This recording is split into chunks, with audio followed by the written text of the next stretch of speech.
Thanks for visiting the Horizon League Network. Obviously, big things to talk about this week with the Butler Bulldogs making their first ever appearance in the Final Four. And we're happy to be joined by Luke Winn from SI.com. And Luke, I know you were obviously with the Bulldogs this weekend in Salt Lake City, but let's go back to a few weeks ago. You were at the Horizon League Championship game when Butler defeated Wright State. I was wondering if, when you watched that game, if you thought maybe you were watching a Final Four caliber team.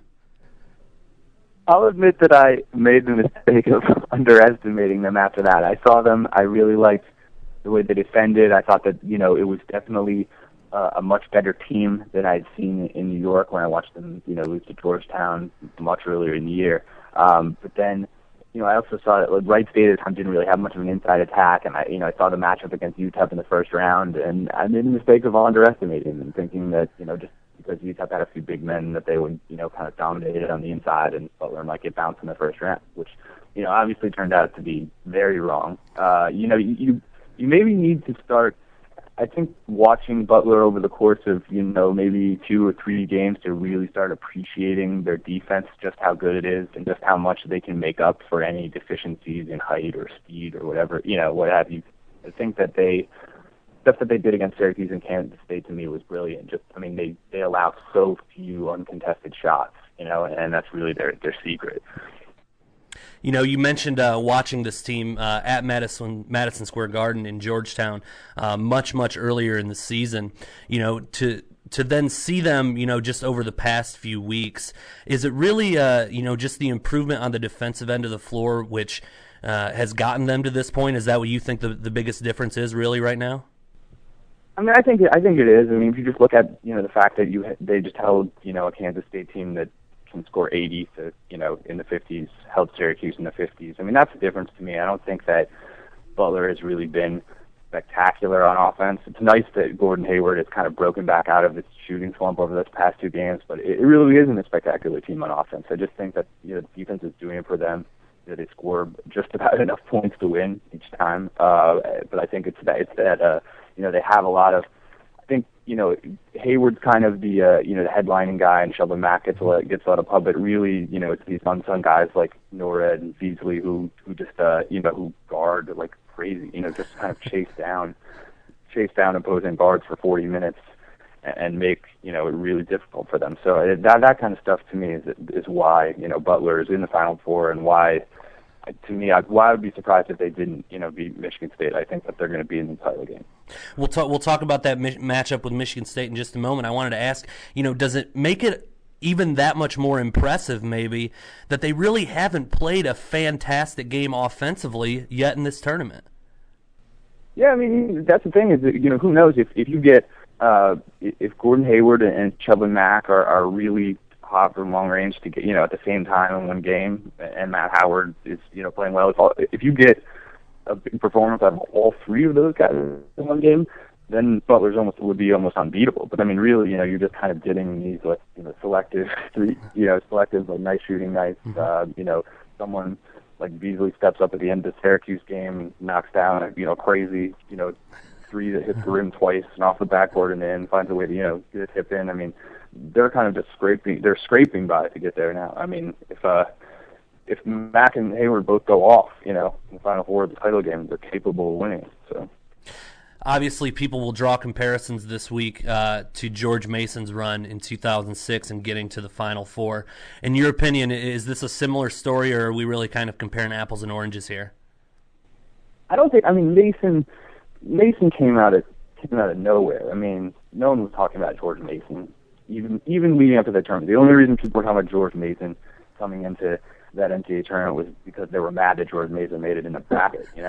Butler. If you go back, Butler was still number 11 in the preseason poll. Mack and Hayward were key members of the USA team in the summer, which was just as good as anyone in the country there. So it's not. To me, Butler really didn't come out of nowhere. The surprise is that they kind of slid off the national radar after kind of lacking a marquee win early in the season, and then came back. But they're very different teams.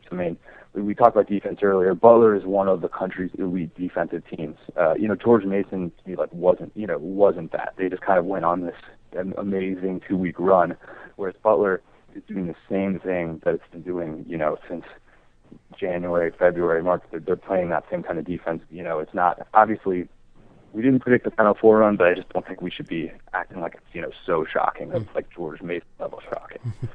You, as we mentioned, spent the weekend in Salt Lake City covering the West Regional. I know you got some pretty good stories out of these Butler Bulldogs, and I know you haven't seen them all season long, just a few times like you mentioned, but there are some pretty good stories with different guys on this team, and they're a pretty likable bunch, I would imagine you think.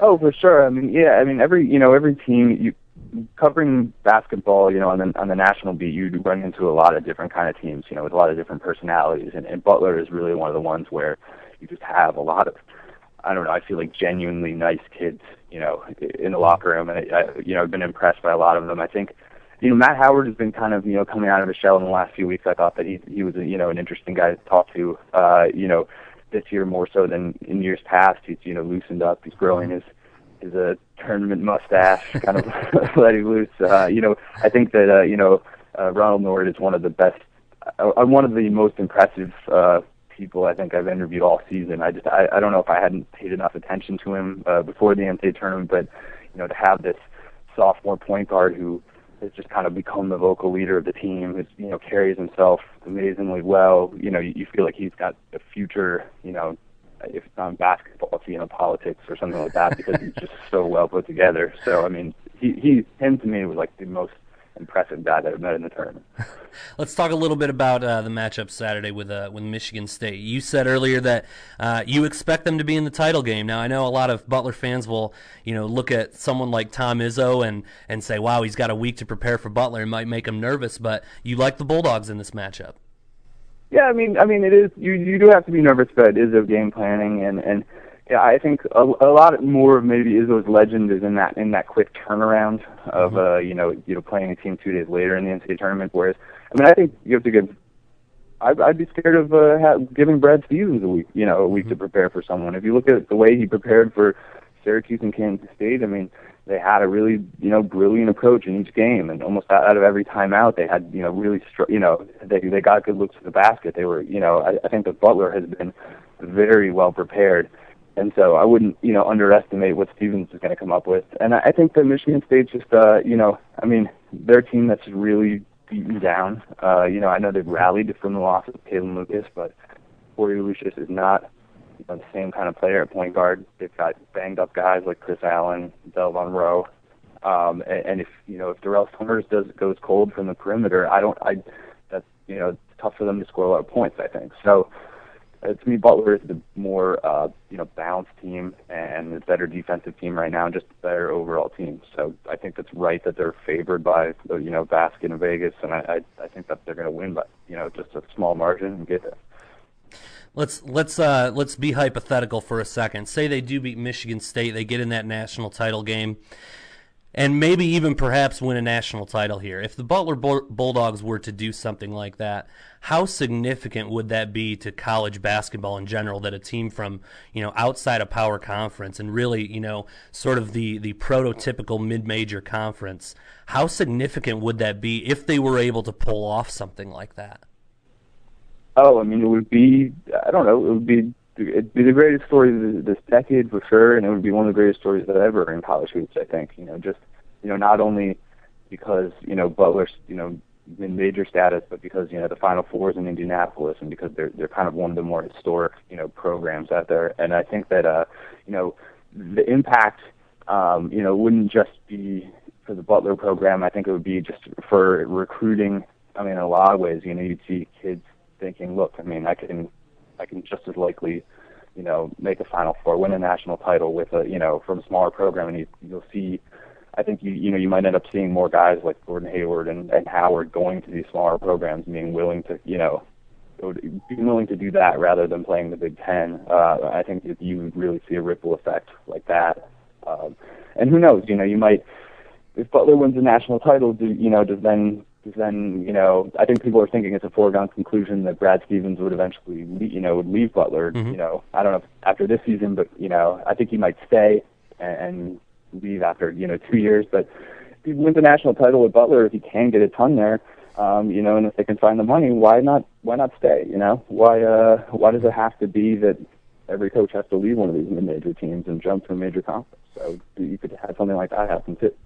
Going to be exciting, that's for sure. Butler and Michigan State in the Final Four coming up on Saturday. Tip-off at 6:07 Eastern Time. Luke, we certainly appreciate the time, and I'm sure we'll see you in Indianapolis this weekend.